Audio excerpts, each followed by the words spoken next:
আমরা জানি বাংলাদেশে একটা নির্বাচন হতে যাচ্ছে আগামী ১২ ফেব্রুয়ারি। এ বিষয়ে বিতর্ক রয়েছে অনেক। বিশেষত এখানে বাংলাদেশের সবচেয়ে বড় এবং বাংলাদেশ নামক রাষ্ট্রের প্রতিষ্ঠায় নেতৃত্বদানকারী দল হিসেবে পরিচিত আওয়ামী লীগের অনুপস্থিতির বিষয়টি তো রয়েছেই। সেই সাথে হ্যাঁ, না ভোটের যে ইস্যু, সেটিও রীতিমতো যথেষ্ট আলোচনার সমালোচনার ঝড় তুলেছে। আওয়ামী লীগের বিষয়টি নিয়ে বলার মতো কিছুই নেই। সবাই তা অবগত আছে। শুধু এটুকুই বলতে চাই, আওয়ামী লীগের অনেক বড় একটা গুণ আছে। তারা পূর্বজর পদাঙ্ক বেশ ভালোভাবে অনুসরণ করতে পারে। যারা আওয়ামী লীগের একনিষ্ঠ অনুসারী, তারা এটা বেশ ভালো করেই জানে। কাজেই এখন যা হচ্ছে তার প্রতিক্রিয়া ভবিষ্যতে কি হবে বা তার মাত্রা কতটুকু হবে, তা ইতিমধ্যেই তারা সেট করে নিয়েছে। এখন আসি গণভোটের বিষয়ে।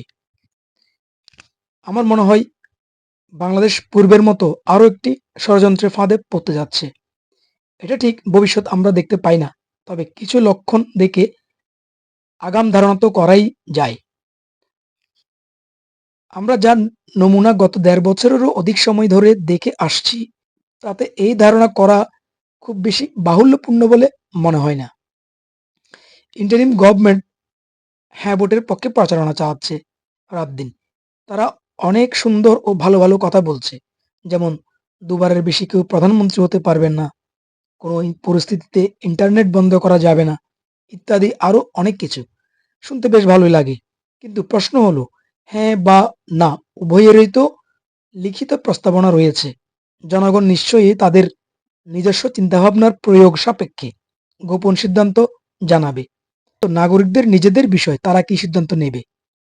প্রচারণা হলে তো দুই দিকেরই সমানতালে হওয়ার কথা, যাতে জনগণ তাদের বিচার বিবেচনা মাধ্যমে সঠিক সিদ্ধান্ত নিতে পারে।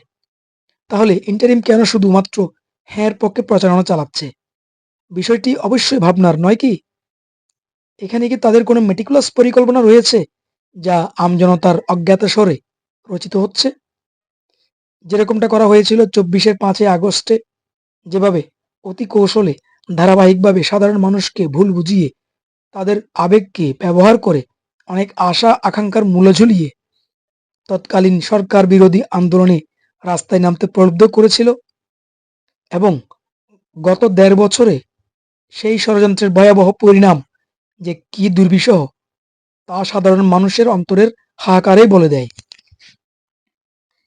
ঠিক একইভাবে হ্যাঁ ভোটের সেই রকম কোনো মারপ্যাচ বা মেটিকুলাস ষড়যন্ত্র রয়েছে কিনা, তা খতিয়ে দেখার প্রয়োজনীয়তা আছে বৈকি। ৫ আগস্টের রাজপথের কুশীলবরা, যারা কিনা ছাত্রছাত্রী ছিল, যাদের কিনা বসবাস হয়েছিল দারিদ্র্যসীমার নিচে, মাত্র ১.৫ বছরে আজ আঙ্গুল ফুলে তারা কে কোন অবস্থানে পৌঁছেছে, তা সাধারণ জনগণ মাত্রই অবহিত আছে। এবং সবচেয়ে বড় বিষয়টি হলো, এরা এবং ইন্টারিমের কেউই মুক্তিযুদ্ধ, ৭২-এর সংবিধান এইসব কিছুই স্বীকার করে না। অপরদিকে বিএনপি না ভোটের পক্ষে রয়েছে শুধুমাত্র কৌশলগত কারণে। মনে প্রাণে তারাও মোটামুটি জামায়াত ঘরানার। তাদের কর্মী সমর্থকদের আচার-আচরণ আর জামাতের মতো কট্টরপন্থীদের সাথে গলাগলি দেখলে তা পরিষ্কার বোঝা যায়। তাহলে তারা না ভোটের পক্ষে কেন? কারণ একটাই, কেননা হ্যাঁ এর পক্ষে থাকলে তাদের দলীয় প্রতিষ্ঠাতা জিয়াউর রহমান, যিনি কিনা আবার একজন মুক্তিযোদ্ধাও, তার মুক্তিযুদ্ধের সময়ের ভূমিকাও সরাসরি অস্বীকার করা হবে। আর স্বাধীনতার ঘোষণা নিয়ে তাদের যে মিথ্যার বড়াই, তাও ধুলোয় মিশিয়ে যাবে নিমিষেই।